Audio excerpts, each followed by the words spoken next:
भारत के लिहाज से सवाल हमने पूछा सर्वे में, उस सवाल पर भी आते हैं आपके पास। सवाल हमने पूछा कि बांग्लादेश और पाकिस्तान की बढ़ती दोस्ती से भारत को सचेत रहने की जरूरत है। 92% लोग कहते हैं हाँ बिल्कुल सचेत रहने की जरूरत है। 8% लोगों ने कहा कि नहीं, कोई सचेत रहने की जरूरत नहीं है, रूटीन मुलाकात हो सकती है, कह नहीं सकते। 0% यानी 92% मैक्सिमम जो लोग हैं वो कह रहे हैं कि सचेत रहने की जरूरत है। और चौथा सवाल हमने पूछा कि भारत बांग्लादेश सीमा पर बाढ़ विवाद के पीछे भी क्या पाकिस्तान की आईएसआई का हाथ है। 77% लोगों ने कहा हाँ, 19% लोगों ने कहा नहीं, 4% लोगों ने कहा कह नहीं सकते। तो ग्रुप कैप्टन यूके देवनाथ जी हमारे साथ जुड़े हुए हैं। देवनाथ जी, भारत को सचेत रहने की जरूरत है, मैक्सिमम लोग कह रहे हैं हाँ सचेत रहने की जरूरत है। एक तो पाकिस्तान और ऊपर से फिर बांग्लादेश की कट्टरपंथी और जमायती, तो चोर चोर मौसेरे भाई इकट्ठा हो रहे हैं, तो फिर खतरा ज्यादा बड़ा है। देखिए, बांग्लादेश में इस वक्त जो अंतरिम सरकार है वो इलेक्शन के बाद में क्या फिर से पावर पे आएगी, सबसे इंपॉर्टेंट सवाल ये है।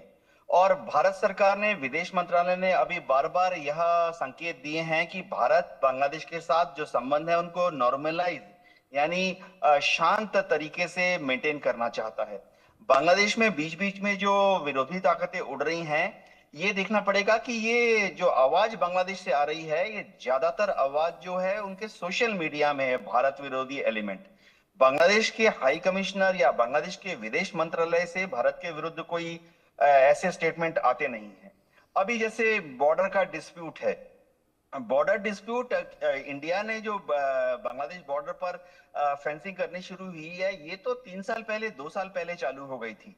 अब बांग्लादेश जो है वो जानता है कि इंटरनेशनल जो रूल है उसके मुताबिक जब तक कि वो फेंसिंग भारत की सीमा के अंदर है तब तक बांग्लादेश को कोई ऐतराज नहीं होना चाहिए। जैसे पाकिस्तान की सीमा के साथ भी जो फेंसिंग है, मैं दर्शकों को बता दूं कि सब जगह पे वो फेंसिंग भारत के बॉर्डर के अंदर है, 300 मीटर या 500 मीटर अंदर की तरफ है, भारत की तरफ है। हमारे जब किसान होते हैं, जब उनको पाकिस्तानी बॉर्डर में फेंसिंग क्रॉस करके दूसरी तरफ अपनी ही जमीन पर ट्रैक्टर चलाने जाना होता है, तो वो बीएसएफ को बोलते हैं, बीएसएफ बॉर्डर से वो गेट खोल देते हैं। इस तरह से बांग्लादेश में दिक्कत ये आ रही है कि बांग्लादेश का सोशल मीडिया जो है वो इस वक्त एंटी इंडियन प्रोपेगेंडा में लगा हुआ है। देखिए, वहां जो हमेशा जब भी बीएनपी ताकत पे आती थी, अभी जो मौजूदा गवर्नमेंट है इसमें भी आप देख लीजिए, या तो बीएनपी का इन्फ्लुएंस है या एक्सट्रीम कट्टरवादी ताकतें जैसे कि छात्र शिविर है, मुस्लिम छात्र शिविर है, या जमात के जो ग्रुप है, इनका जो है, ये पहले भी हो चुका है कि जब भी ये आते हैं तो वो थोड़ा भारत विरोधी सुर अपनाते हैं। भारत को इससे कोई चिंता नहीं होती है क्योंकि दोनों देशों के बीच में मजबूती से सारे कामकाज चलते रहते हैं। जब ज्यादा ज्यादा दिक्कत हुई थी तब भी आप यकीन मानिए, बांग्लादेश की जो आर्मी है, उनके एयरफोर्स है, नेवी है, उनके अफसरान भारत में ट्रेनिंग के लिए आते थे। जी मैंने भी बांग्लादेश एयरफोर्स के ऑफिसर्स के साथ ट्रेनिंग की है, ऐसी कोई दिक्कत नहीं है। ठीक है, वो बोल रहे हैं पाकिस्तान के साथ भी ट्रेनिंग करेंगे, कर लें, तो चिंता की बात नहीं है कोई। संबंध नॉर्मलाइज हो जाएंगे क्योंकि अभी उनको वोट चाहिए। वो एक्सट्रीम धार्मिक विचारों को भड़का रहे हैं, एंटी इंडिया स्टांस लेने पर वहां वोट मिलते हैं। जी खासतौर से बिहारी मुस्लिम से या बीएनपी का जो एक्सट्रीम राइट धड़ा है, जो कि थोड़ा धार्मिक विचारों से इन्फ्लुएंस्ड है। जैसे ही इलेक्शन होगा सब कुछ नॉर्मलाइज हो जाएगा और आप देखेंगे कि इलेक्शन के बाद मोहम्मद यूनुस तो प्रधानमंत्री रहेंगे नहीं। उनका अपना तो कोई राजनीतिक बेस है नहीं, अपने आप वो इलेक्शन में खड़े नहीं हो सकते। वो अगर बोलेंगे तो किसी कैंडिडेट को 10 वोट भी नहीं मिलेंगे। तो हाँ, भारत की इंटेलिजेंस एजेंसीज अलर्ट है, हमने अपने नाक कान खुले रखे हैं, चौकन्ने हैं, लेकिन बिल्कुल। चिंता की कोई बात नहीं है। हम भारत के साथ फिर से मधुर रिलेशन बनाने की तरफ अग्रसर हो रहे हैं। जी जी। ठीक है एके मिश्रा साहब, लेकिन यहाँ चूंकि बाड़बंदी फेंसिंग को लेकर भी हमने सवाल किया और फेंसिंग को लेकर बांग्लादेश ने आपत्ति जताई थी, तो भारत ने दो टूक कह दिया उनके डिप्टी हाई कमिश्नर को बुलाकर कि ऐसा है कि चुप बैठिए, ये सब कुछ समझौते के मुताबिक हो रहा है और फेंसिंग होकर रहेगी।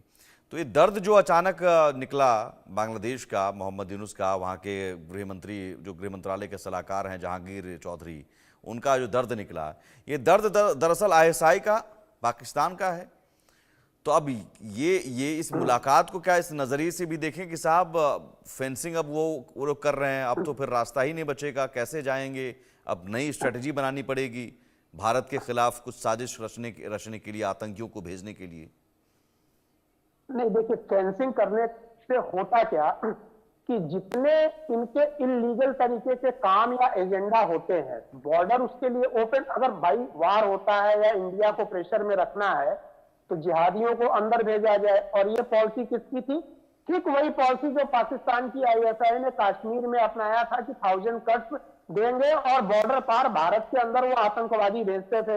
वो रास्ता बंद हो गया, ऑपरेशन ऑल आउट हमारे वीर जवानों ने किया। तो एक ऑप्शनल रास्ता इन्होंने देखा था, तो वहां पे पाकिस्तान ने गाइड किया कि भाई आप फेंसिंग मत होने दो। जी, अनम्यूट कर लीजिए सर।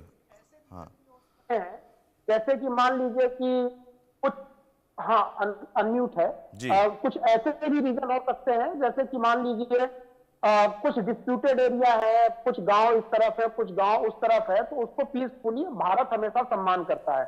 एक हम लोगों के यहाँ भारत में कहावत है, चिंता करने की कोई बात नहीं है।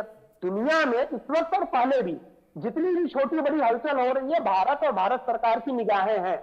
यही रीजन है कि हमने ट्रूडो जैसे आदमी का पॉलिटिकल कैरियर खत्म कर दिया, इससे ज्यादा प्रॉब्लम था। तो बांग्लादेश हमारे लिए कोई ऐसा वो नहीं है। हाँ, मूस मुटाए तो लोढ़ई होए और का हाथी घोड़ा होए, यानी मूस मुटाए लोढ़ा होए नाहित का हाथी घोड़ा होए, ये कहावत है हम लोगों की तरफ।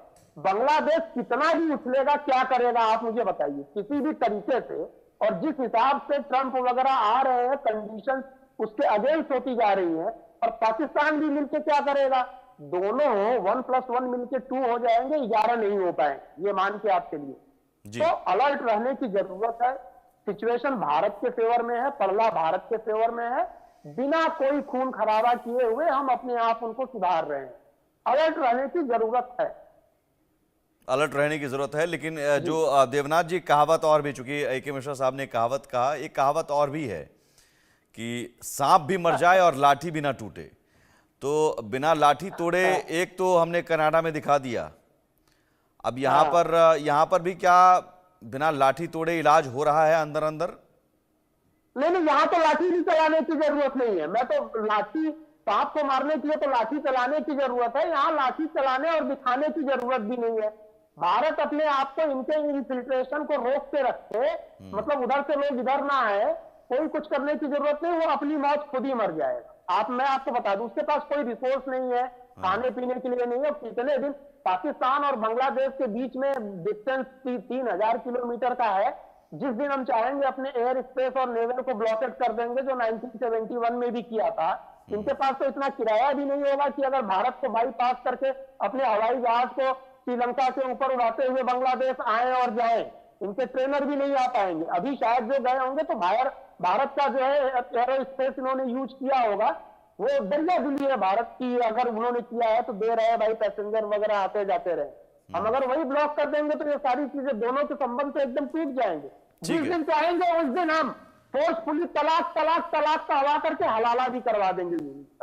ठीक है यूके देवनाथ जी, लेकिन यहाँ सेना की, बांग्लादेश सेना की बात करें, पाकिस्तान में तो तख्ता पलट होता ही रहता है और वहाँ तो माना जाता है कि पाकिस्तानी सेना ही सत्ता में है, वो पर्दे के पीछे, या फिर कभी कभी परवेज़ मुशर्रफ आ जाते हैं, इससे पहले भी तमाम जो जनरल हैं वो सत्ता में आ जाते हैं तख्ता पलट करके। बांग्लादेश में भी ये स्थिति आप देख रहे हैं, क्योंकि मोहम्मद यूनूस के हाथ से अगर कंट्रोल जाता है तो ये जो गठजोड़ हम देख रहे हैं, ये जो मुलाकात है, क्या ये पाकिस्तान की कोशिश हो सकती है कि ऐसा है कि एक सेना प्रमुख हमारा जो है उसी को हम सत्ता में ले आएं, तख्ता पलट करवा दें, और उस कोशिश में बांग्लादेश के जो मौजूदा सेना प्रमुख है वकारुज्जमा, उनका बयान कि भारत के साथ रिश्ते हमें बेहतर रखने चाहिए, लेफ्टिनेंट जनरल यहाँ पर जाते हैं पाकिस्तान के पास, तो एक की कोशिश क्या भारत की मदद से हम आ जाएं और एक की कोशिश है कि पाकिस्तान की मदद से हम आ जाएं?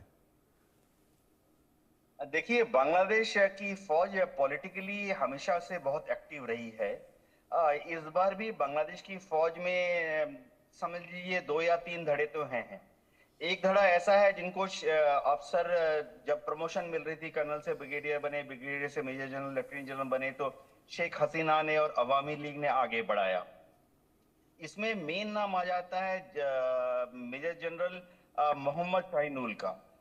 ये जो है बांग्लादेश की 9 डिवीजन के कमांडर हैं। और गौरतलब बात यह है, खास बात यह है कि ढाका बाउल जो है, ढाका का आसपास का जो एरिया है, उसकी रक्षा की जिम्मेवारी 9 डिवीजन की है। ये हमेशा शेख हसीना के समर्थक रहे हैं। तो कट्टरपंथी जो हैं उन पर निगाह रखे हैं और कट्टरपंथी चाहते हैं कि उनको वहां से हटा दिया जाए। कट्टरपंथियों को इस वक्त सबसे ज्यादा उनका फेवरेट जनरल जो लग रहा है वो है लेफ्टिनेंट जनरल मोहम्मद फैजुर रहमान, जो कि बांग्लादेश की जो खुफिया एजेंसी है DGFI, उसके चीफ थे जी। तो कट्टरपंथी चाहते हैं कि लेफ्टिनेंट जनरल मोहम्मद फैजुर रहमान को बांग्लादेश आर्मी का चीफ बनाया जाए। अब बांग्लादेश के जो आर्मी चीफ हैं वो थोड़ा मॉडरेट हैं, वो न्यूट्रल ग्रुप से आते हैं। और सबसे बड़ी बात है कि उन्होंने एक बयान दिया है जो कि डिप्लोमेटिकली एकदम सही है, कि भारत के साथ संबंध नॉर्मल बनाए रखना बांग्लादेश और बांग्लादेश आर्मी का काम है। जाहिर बात है, दो पड़ोसी देश हैं तो संबंध तो नॉर्मल ही होने चाहिए ना। लेकिन उनके इस बयान से कट्टरपंथी जो हैं, जमात के जो लोग हैं, वो भड़क गए हैं और वो उनको हिलाना चाहते हैं। हो सकता है कि इसी में जमात के कुछ लोग जो हैं वो अंदर घुस के एक तरह का विद्रोह को अंजाम दे दें। लेकिन अच्छी बात यह है कि भारत सरकार ने बहुत ही न्यूट्रल स्टांस लेते हुए, विदेश मंत्रालय ने एक ही बयान दिया है, वो ये कि जहां जहां जब जब जैसे जैसे बांग्लादेश भारत से आने वाले दिनों में कोई भी मदद मांगेगा, चाहे वो खाद्यान्न हो, चाहे मेडिसिन हो, ट्रीटमेंट हो, या बिजली सप्लाई हो, या सप्लाई ऑफ रॉ मटेरियल्स हो, भारत सरकार जो जो चीज बांग्लादेश मांगेगी उसे सप्लाई करती रहेगी, उसे रोकेगी नहीं। तो भारत सरकार ने बहुत ही एक परिपक्व दृष्टिकोण अपनाया हुआ है। और आप देखेंगे जैसे ही इलेक्शन की खलबली वहां पर नवंबर दिसंबर तक हो जाने चाहिए, उसके बाद मामला फिर से नॉर्मल हो जाएगा। चाहे वहां ठीक है। BNP की सरकार आए, अवामी लीग को शायद इलेक्शन में खड़ा नहीं होने देंगे, शायद शेख हसीना को इलेक्शन लड़ने से बाहर कर देंगे, लेकिन BNP की भी सरकार आएगी, वो कट्टरवादियों को कंट्रोल में रखेगी। क्योंकि एक बार सरकार में आने के बाद कट्टरवादियों की जरूरत नहीं पड़ेगी बांग्लादेश की सरकार को। ठीक है, जी बिल्कुल। एक इसका मतलब ये है कि चंद दिनों के मेहमान मोहम्मद यूनुस जितना उछल कूद मचाना है, ये कट्टरपंथी जमायती जितना उछल कूद मचाना है मचा लें, होना जाना कुछ नहीं है। बहुत शुक्रिया आपका ग्रुप कैप्टन UK देवनाथ जी, और बहुत शुक्रिया AK मिश्रा साहब इस चर्चा में हमारे साथ जुड़ने के लिए। एक छोटा सा ब्रेक लेंगे, ब्रेक के उस पार भी खबरें लगातार जारी।